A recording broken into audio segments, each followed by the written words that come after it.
Rasul Allah Bismillahirrahmanirrahim. La haula wala quwwata illa billah. Astagfirullahaladzim. Astagfirullahaladzim. Astagfirullahaladzim wa atubu ilaih.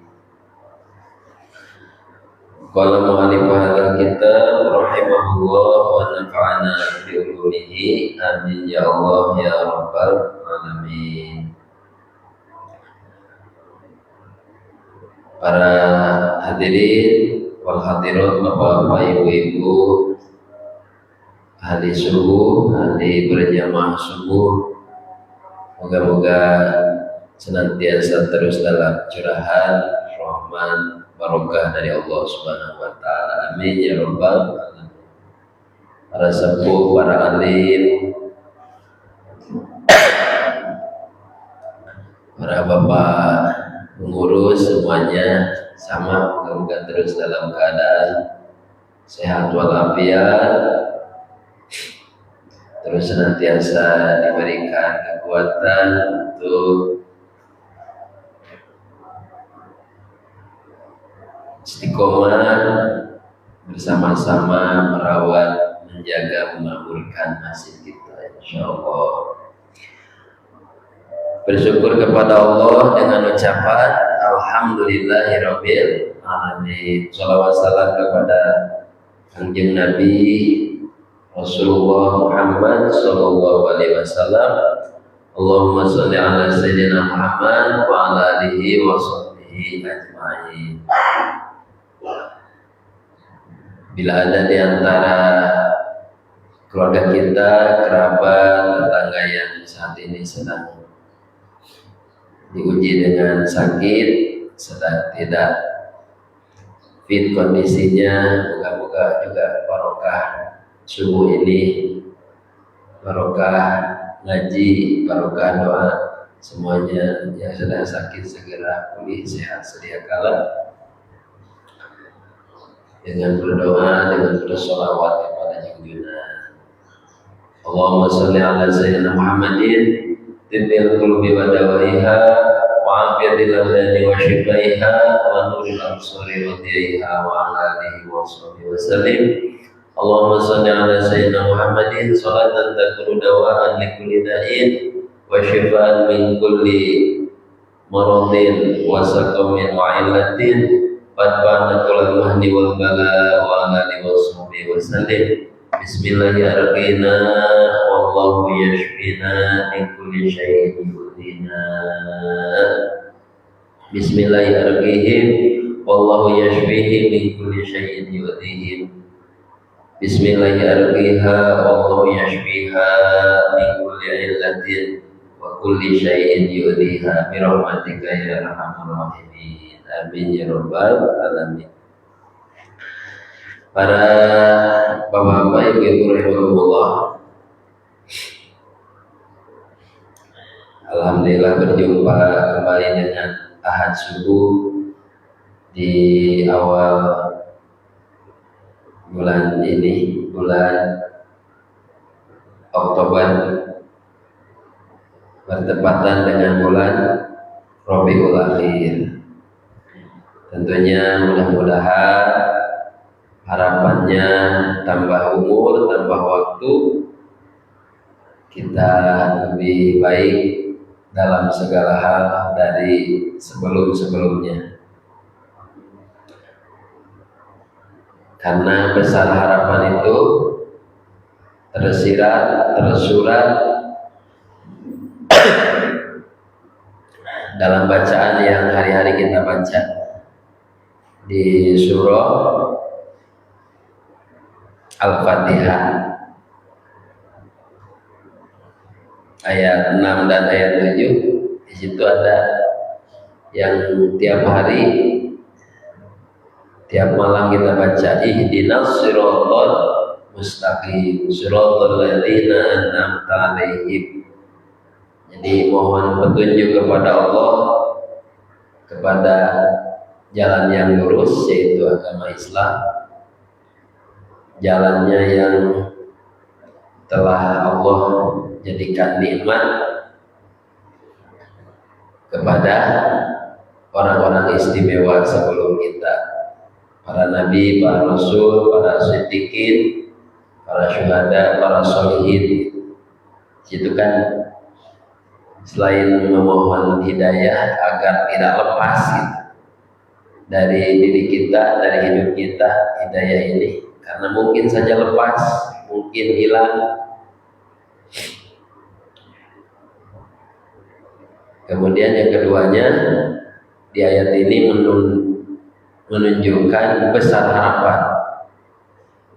Walaupun kita ada di akhir zaman, kondisi yang secara rohaniah makin melemah gitu, secara imaniah, yakiniah, keyakinan makin loyo dengan gemerlapnya dunia, tapi tetap posisi nanti ingin bareng dengan para hamba-hamba istimewa, dengan para nabi, para rasul. Ini tanda besar harapan, rojanya gede. Makanya dengan tambah waktu, mudah-mudahan tambah baik, tambah bagus, tambah hebat. Tetapi di sisi lain ada juga yang harus diterapkan sifat hati-hati, tapi bukan pesimis, bukan putus asa, tapi hati-hati, waspada. Jangan sampai posisi kita di posisi ini. Apa posisinya? Ghairil maghdubi alaihim waladdallin. Hati-hati jangan sampai, dan mudah-mudahan Allah menjaga kita jangan terjatuh dalam posisi maghdub dan dhalin. Maghdub Yahudi kan, ad-dhalin itu bisa saja kita benci gitu ke maghdub, ke golongan-golongan yang dimurkai Allah, tapi tidak terasa sifat-sifat golongan maghdub ini ada di diri kita. Naudzubillah. Mudah-mudahan selalu dijaga, hati-hati, waspada dari sifat-sifat maghdub, sifat-sifat kaum-kaum dhalin, dan diberi rasa, diberi jiwa merasa bisa mendeteksi, wah ini nih terpapar Yahudi gitu kan. Harus hati-hati. Ada banyak rekayasa Yahudi.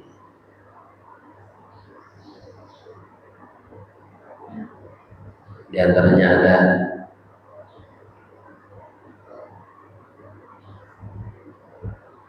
hasad al-Yahudu, ya, bahwa Yahudi itu benci, hasad al-Yahudu, benci Yahudi itu kepada kita di salah satu dalam 3 hal. Satu, fil Jumat, urusan hari Jumat Yahudi itu iri, dengki, jengkel luar biasa kalau udah hari Jumat, karena lihat orang Islam begitu menjaga Jumat. Di seluruh pelosok dunia ini pasti kaum muslimin hadir bareng-bareng meramaikan hari Jumat. Makin panas Yahudi ini. Yang kedua, fil kiblati, urusan kiblat, Yahudi benci karena orang Islam memiliki kiblat. Dulu kiblat kita Masjidil Aqsa, karena bukti mereka benci kepada kita umat Islam punya Al-Aqsa, ya sampai sekarang Al-Aqsa diganggu, dirusak, ingin direbut, gitu, dijajah. Nah, yang ketiga, Yahudi itu hasad, hasud kepada kita fi qaulina, di ucapan-ucapan kita orang Islam. Jengkel kalau umat Islam itu baca Quran, baca sabda-sabda Nabi. Kesel kalau orang Islam itu baca kalimah-kalimah thayyibah, baca subhanallah, alhamdulillah, Allahu akbar, la haula wala quwata, astagfirullah, sholawat, kalimah-kalimah thayyibah.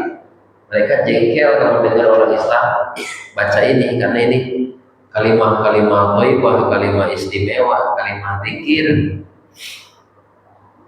Yang ada juga kalimah yang disebutkan sangat-sangat ringan di mulut, di lidah, di lisan kita, tapi sangat berat timbangan kalimah ini di sisi Allah. Kalimatani khafifatani fil lisan, thaqilatani fil mizan. Dua kalimah di antara kalimah thayyibah yang ringan di lisan, pengucapannya sangat ringan, mudah, tapi berat dalam timbangan. Mana subhanallah wa bihamdihi subhanallahil azim, subhanallah wa bihamdihi subhanallah, kan mudah. Nah, Yahudi ini benci dengan kalimat-kalimat ini.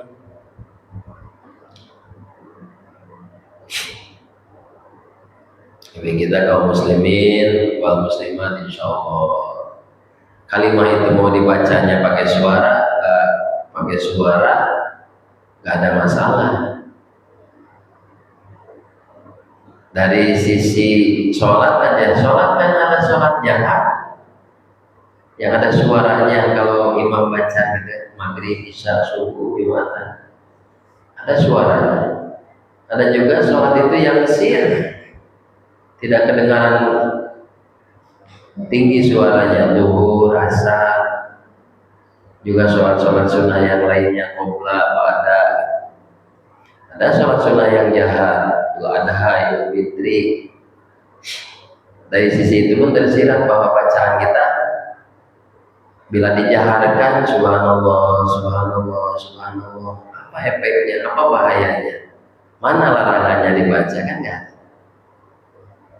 Bila orang bacanya pelan, subhanallah, gak apa-apa. Di hati merenung, padahal di hatinya sedang bergerak, bagus. Tiga-tiganya mau di hati, mau pelan, mau bersuara tinggi, semuanya bagus. Apalagi yang dilarang, takbiran, doa adha, idul fitri, takbiran keras juga, Allahu Akbar. Masa dengan baca itu pakai suara masuk neraka? Coba orang yang putus asa ini neraka, gitu kan? Jadi kalau yang nuduh neraka membaca kalimat thayyibah pakai suara, para Yahudi, hadisnya ada di Fathul Mu'in jilid pertama bab amin waladhdallin itu disunahkan baca amin ghairil maghdubi alaihim waladdallin. Amin, jangan disangka amin di waladdallin itu bagian dari Fatihah, bagian dari ayat Fatihah. Apalagi kalau disambung ghairil maghdubi alaihim waladdallin, amin, disambung, disangka nantinya wajib, harus ada jeda dulu, waladdallin, amin, gitu. Bukan Fatihah, nantinya baca amin itu sunnah, bukan wajib. Injaharo fajaharo. Kalau sholat jahar maghrib bisa subuh, maka aminnya pun jahar, waladdallin, amin. Tergantung nada ya, variasinya. Waladdallin, amin. Kalau imamnya ke bawah, waladdallin, Amin. Kalau taraweh, agak kenceng mungkin sebagian imamnya suka disikat oleh makmum anak-anak. Wallahu amin, udah amin, belum dolin. Yahudi benci orang Islam punya hari Jumat, Yahudi benci orang Islam punya kiblat. Termasuk wafi kaulina, benci Yahudi ucapan-ucapan thayyibahnya, mulut-mulut kaum muslimin membaca kalimah Allah, kalamullah, membaca kalimah thayyibah, termasuk membaca amin. Jadi kalau orang Islam ada yang berdoa diaminkan, Yahudi itu gemetar, takut aminnya orang Islam itu mengaminkan untuk kehancuran mereka. Orang Islamnya udah jamin kok, doanya dilarang-larang, makin takut. Amin masuk neraka. Jadi rahimahullah, tidak terasa karena benci Yahudi, tapi watak Yahudi menyebar. Naudzubillah, makanya inilah siratan-siratan dari surat yang Allah wahyukan. Mudah-mudahan ihdinas siratal mustaqim, siratal ladzina an'amta 'alaihim, dan juga mudah-mudahan jangan sampai itu termasuk ghairil maghdubi 'alaihim waladdallin. Hadirin rahimakumullah, para ahli subuh, ahli penjemput barokah subuh hari Ahad dengan jihad ngaji hari Ahad. Melanjutkan darasan sebelumnya terkait dengan usuluddin atau bab akidah, masih dalam rangka pembukaan ya. Sebelumnya udah ke arah menjelaskan hukum sebelumnya kemarin, bahwa sumber hukum itu yang utama memang hukum dari Allah dengan diwahyukannya Al-Quran. Al-Quran dijelaskan, diterangkan dengan ucapan-ucapan Nabi, perilaku Nabi, pekerjaan-pekerjaan Nabi, dan juga ketetapan Nabi itu semuanya jadi hadir, tulisnya hadar, iya, dan ba hadir. Jadi sabda-sabda Nabi, ahwal-ahwal Nabi, afal Nabi, dan takrir-takrir Nabi itu namanya hadir. Kalau hadat beda lagi. Hadas mah yang menjadi penghalang kita untuk bisa sholat, maka dihilangkan hadas itu dengan wudu. Kalau hadas kecil, hadas besar dengan adus mandi besar, maka hilanglah hadas.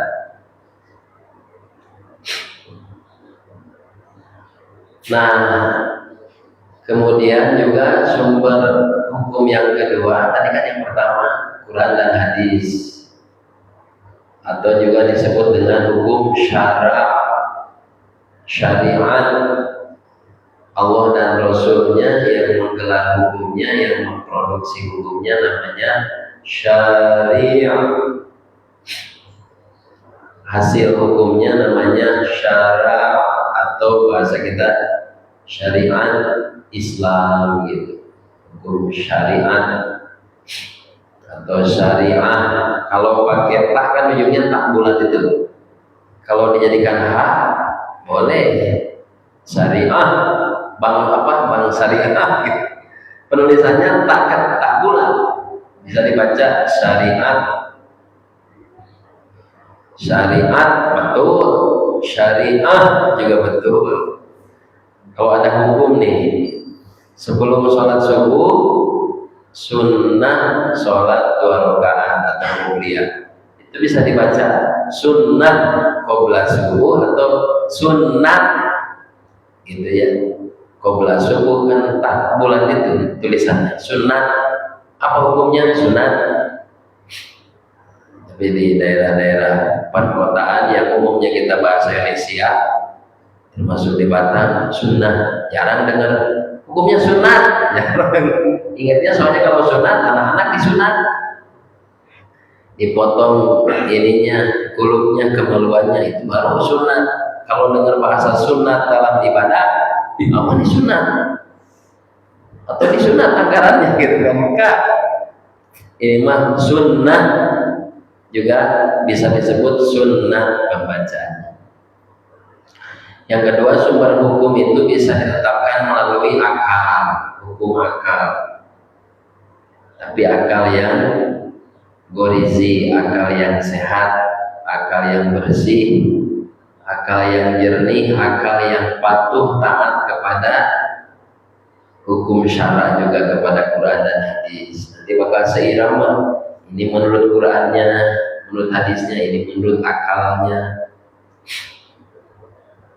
Nah yang ketiga ada hukum adat, tapi bukan adat istiadat. Itu mah beda lagi, itu mah budaya orang Batam, orang Melayu. Setiap acara ada apa namanya, pantun, ada lagi apa yang di penyambutan itu, tepung tawar ya. Nah itu budaya ada, bukan hukum, itu mah budaya ya, boleh-boleh aja. Itu pun sunnah, tapi bukan sunnah itu. Sunnah itu menurut ada bahasa lagi, sunnatul qaul, kebiasaan. Jadi bahasa sunnah itu, sunnah merupakan bahasa yang banyak maknanya. Di bahasa Arab kan ada bahasa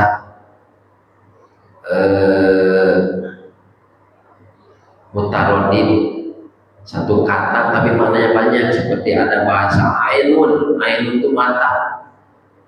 Dan waktu dulu kita belajar yadun tangan, udhunun telinga, ainun mata. Tapi mata, ainun itu banyak maknanya. Ada juga ainun maksud di sini adalah sumber air. Ainul ma, membahasakan sumber air. Ada juga ainun itu maknanya hati, seperti dalam doa Rabbana hab lana min azwajina wa dhurriyyatina qurrata a'yun. Jadi anak-anak kita enak dilihat dan menenteramkan hati.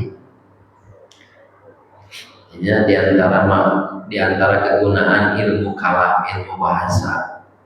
Kalau umpamanya memakai ilmu kalam, melihat sebuah kata, terutama kata apapun, termasuk kata bahasa Arab, tidak beku, tidak kaku.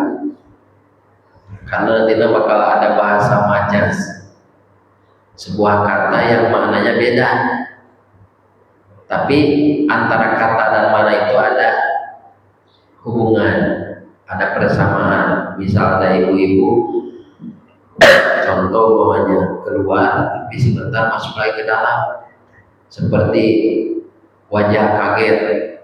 Terus ditanya, apa bu? Aku lihat singa, aku lihat macan, katanya. Harimau di mana? Di WC. Bukan kaget.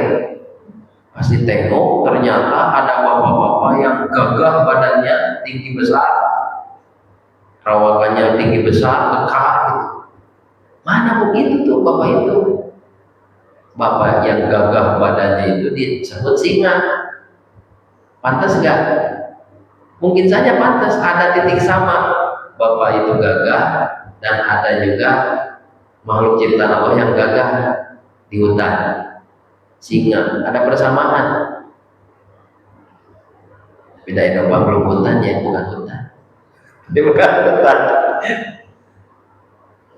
Umpamanya ada ibu bapak-bapak juga pulang dari mana gitu ke masjid. Aduh, aku lihat bunga begitu indahnya, mana? Ditengok-tengok di luar. Umpamanya ada seorang gadis yang cantik. Jadi nggak disebutin aku lihat gadis cantik, itu biasa. Tapi kalau disebutkan aku lihat bunga yang indah, itulah ilmu bahasa. Kalau memakai ilmu ini, wah, pelajaran dalam Islam pun nggak kaku, nggak bikin takut. Contohnya seperti umumnya di sekolah, anak-anak, baju kalian masukkan ke celana, ke dalam celana. Kalau nggak pakai ilmu bahasa, ilmu kalam, anak itu dilepas bajunya, digulung-gulung, dimasukin ke dalam celana. Tapi ilmu bahasa maksudnya apa? Ini ujung baju masukin ke dalam celana. Lalu Islam gitu mengartikan agama. Yang sudah salah paham, dengar sunat yang mana sunatnya? Banyak bahasa sunnah itu. Sunnah itu ya pertama tadi menurut syarat hukum sunnah. Seperti tadi pada sholat, sebelum sholat subuh kita sholat sunnah. Kemudian doa sebelum komat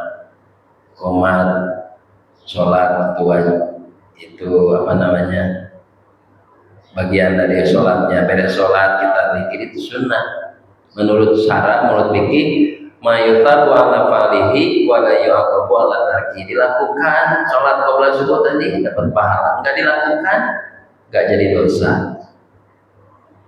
Jadi kita pun melakukan qabla subuh itu pengamal sunnah juga.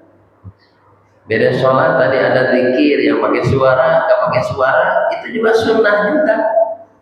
Yang penting zikir. Gitu kan. Apalagi itu sunnah itu dilakukan dapat pahala, ditinggalkan tidak jadi dosa. Beda dengan wajib, dilakukan dapat pahala, ditinggalkan diancam siksa. Kemudian sunnah yang kedua, hadis Nabi. Semua ucapan Nabi, perkataan Nabi, pekerjaan Nabi, ketetapan Nabi itu adalah hadis Nabi, atau dibahasakan sunnah kanjeng Nabi. Ini tuh hadis ini merupakan redaksi ucapan Nabi, itu obrolan Nabi, atau menceritakan yang dilakukan oleh Nabi. Bila dilakukan oleh kita, itu juga melakukan sunnah Nabi. Ada juga tadi sunnah kebiasaan kaum, kekuasaan kaum itu sunnahul kaum, kebiasaan sebuah kaum, namanya budaya. Kalau budaya itu tidak nabrak Quran ke hadis, tidak bertentangan, tidak merugikan, tidak merusak, bagus-bagus juga. Maka ada bahasa sabda Nabi juga, man sanna sunnatan hasanatan yakun lahu nasibu minha. Barang siapa orang atau kaum, komunitas mengadakan sesuatu baik, memberi contoh baik, maka dia dapat bagian pahala kebaikan itu nantinya dari orang-orang setelahnya yang melanjutkan. Misal mau contoh, sebelumnya gak ada pengajian subuh ya, ada dari dulunya. Pokoknya sekarang diadakan kan baru ini kebiasaan baru. Bahasanya pun acara ngopi subuh. Cuma acara apa yang dilarang dari ngopi? Ternyata dalamnya itu pengajian subuh, ngopi, ngobrol perkara iman.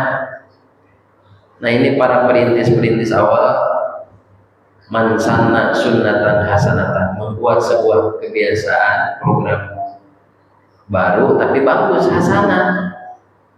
Di sini gak ada yang jingkrak. Ini yang diminum air jam-jam, bukan apa yang pinggir jalan tuh. Yang putih itu, itu mana sih maksiatnya? Gitu kan. Itu tadi budaya orang Melayu, pantun, mana sih pantun yang dilarangnya? Kecuali mana-mana pantunnya ngajak dosa gitu, ngajak maksiat. Rata-rata kan pantunnya ya menyenangkan, enak didengar, bikin orang senang gitu. Jadi yang pertama, hukum itu hukum syarat, hukum Allah dan Rasulnya, atau syariat Al-Quran dan Al-Hadis yang dituangkan kalau kita hari-hari jadi amal ibadah, ilmu fikih, ada hukum wajib, hukum sunnah, haram, makruh, ibahah.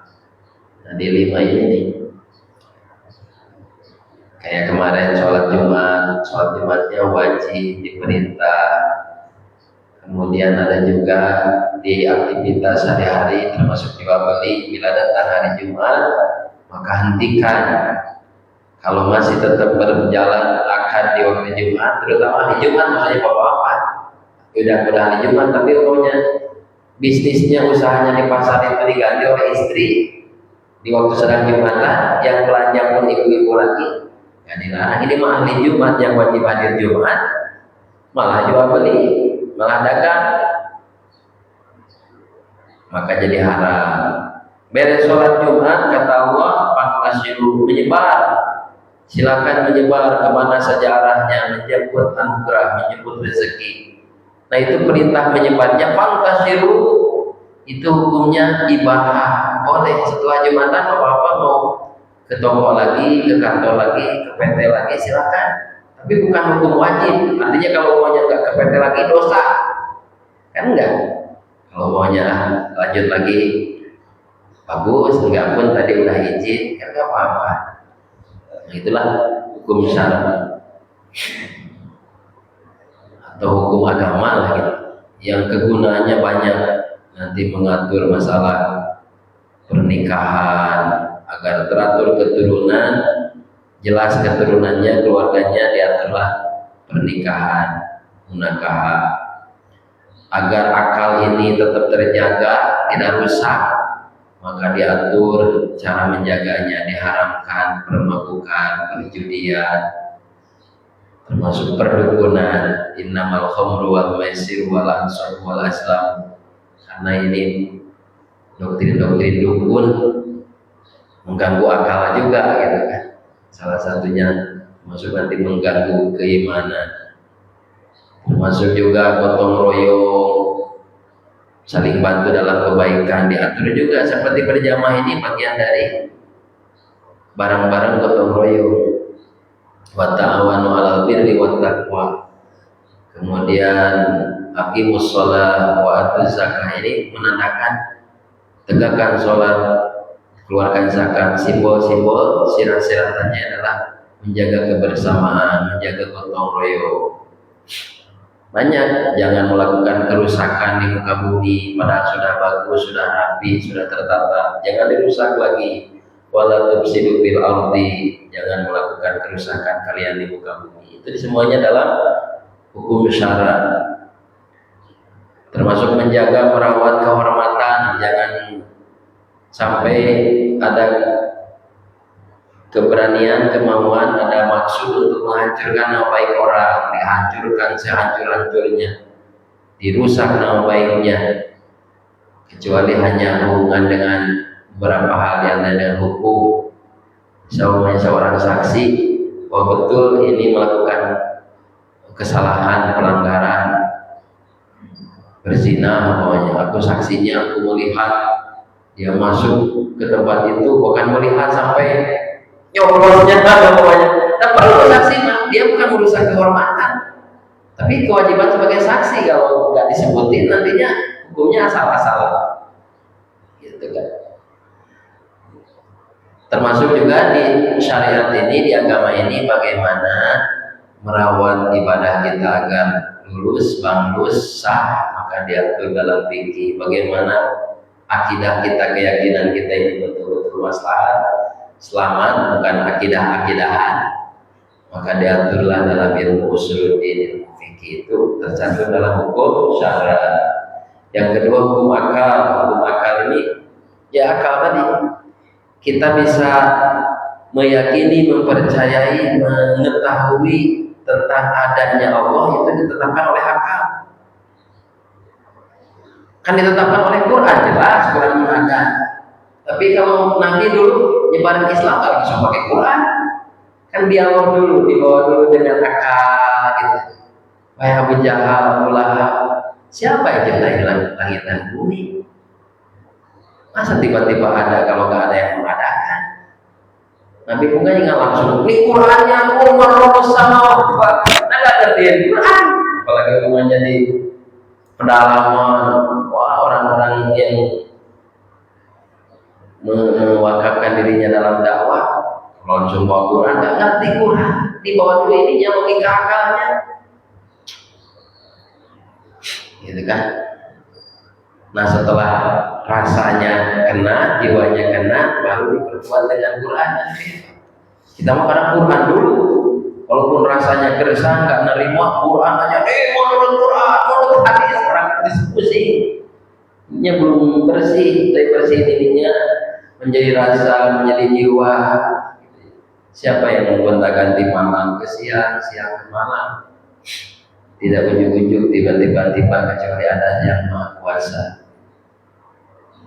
Nah yang ketiga tadi hukum adat itu sesuatu yang sering terjadi menjadi ketetapan, tapi yakin bahwa kadang sesuatu itu suka meleset dari kebiasaan. Seperti contoh, rata-rata kalau orang minum seger, rata-rata kayak gitu. Minum dulu Pak.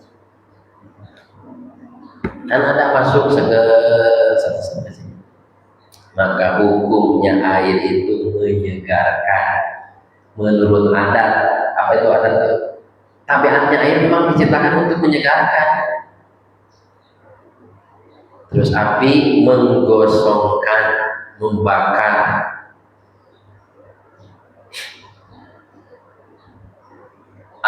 Barang yang tajam, alat-alat benda-benda tajam, kebiasaannya apa?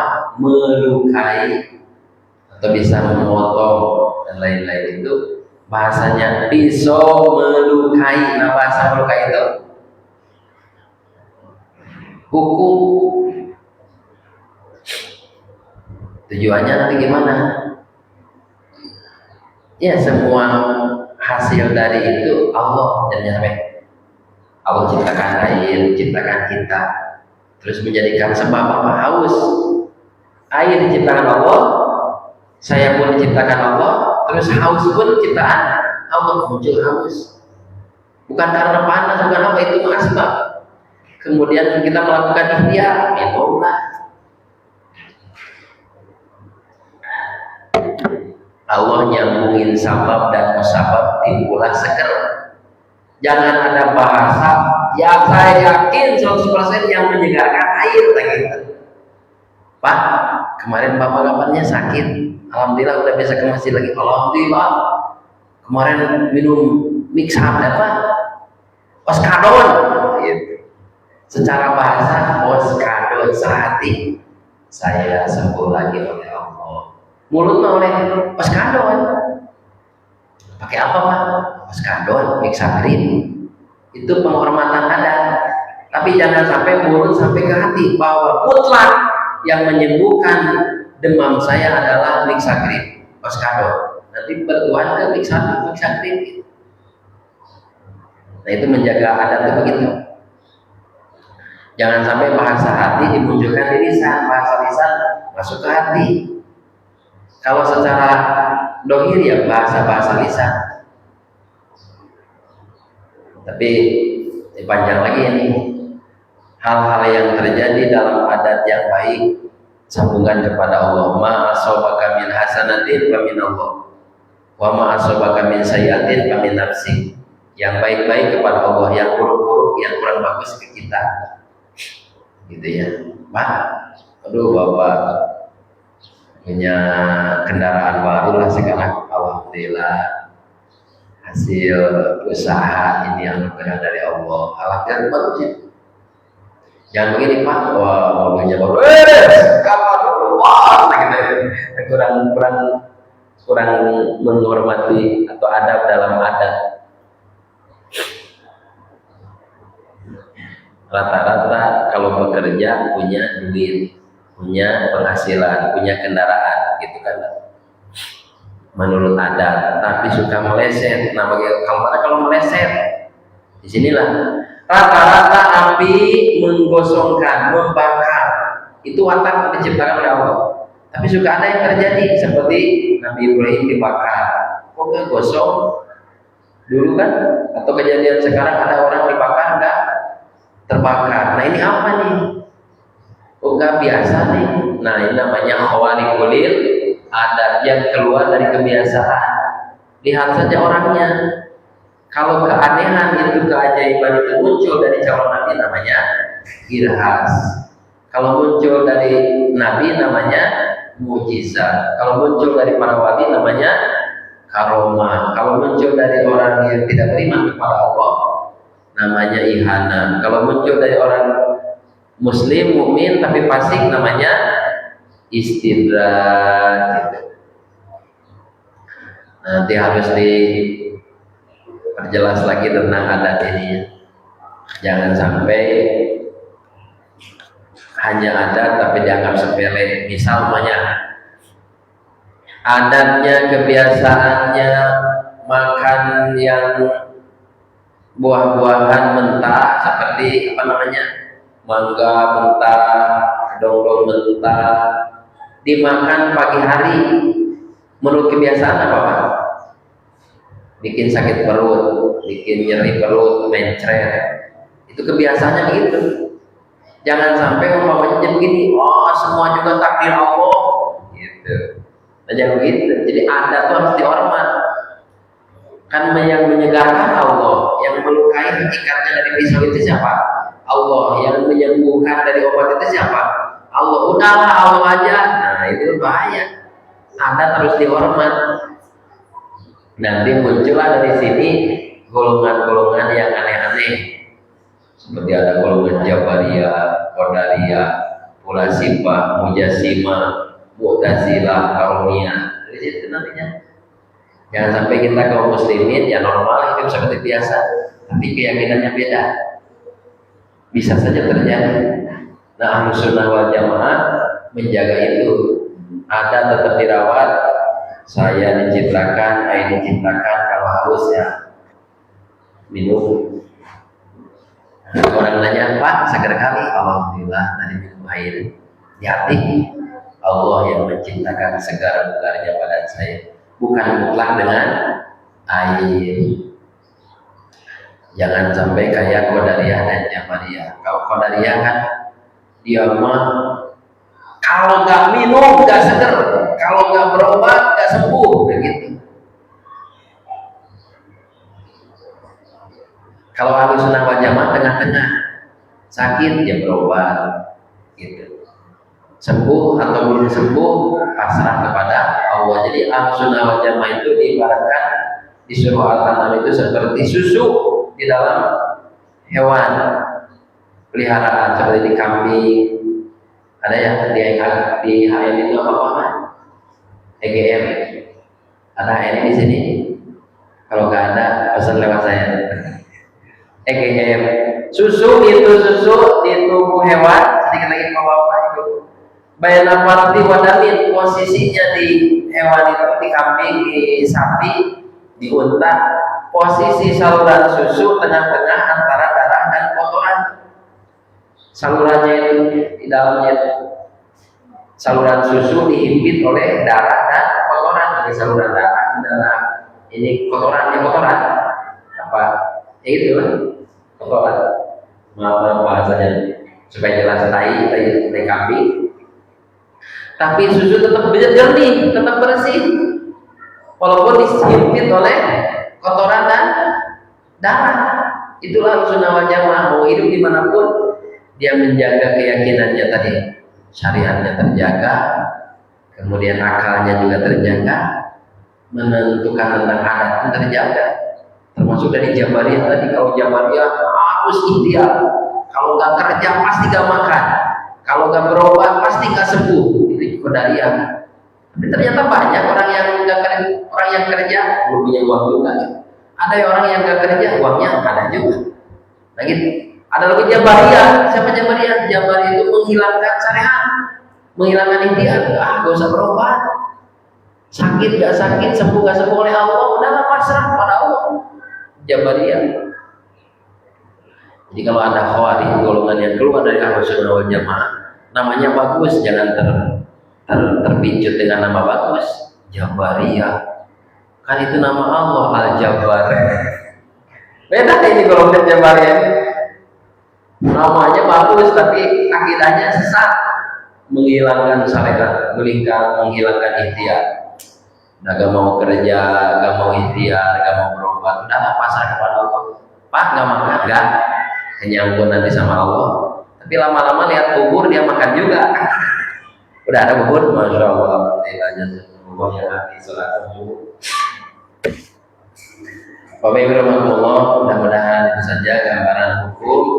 Mudah-mudahan kita bisa menerapkannya. Catatan sedikit lagi, bila bentrok tiga hukum ini, tiga-tiganya bentrok, mana yang harus didahulukan? Yang pertama, hukum syarat.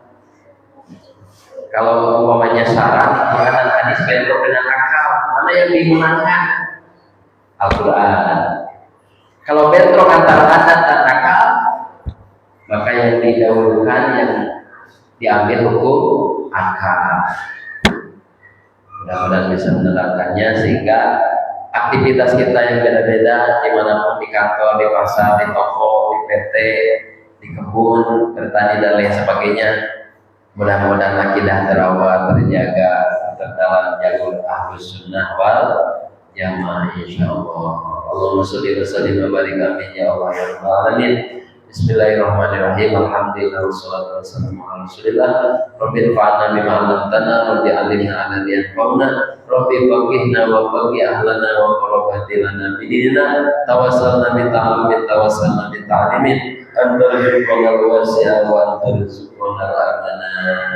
Ya Allah, dengan barokah haji, barokah subuh hari ini, mudah-mudahan dengan amalan ini jadi sebab berguguran dosa-dosa kami, dijadikan hidup ini yang lebar, bahagia lahir batin, diberikan hidup yang berkah rezeki, juga hidup di lingkungan dimanapun adanya, ada dalam keamanan, ketentraman, keselamatan dan lindungan.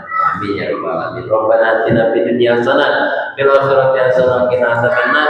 Sallallahu alaihi wasallam Muhammadin wa ala alihi wasallam walhamdulillahi rabbil alamin. Taqabbalallahu minkum. Demikian.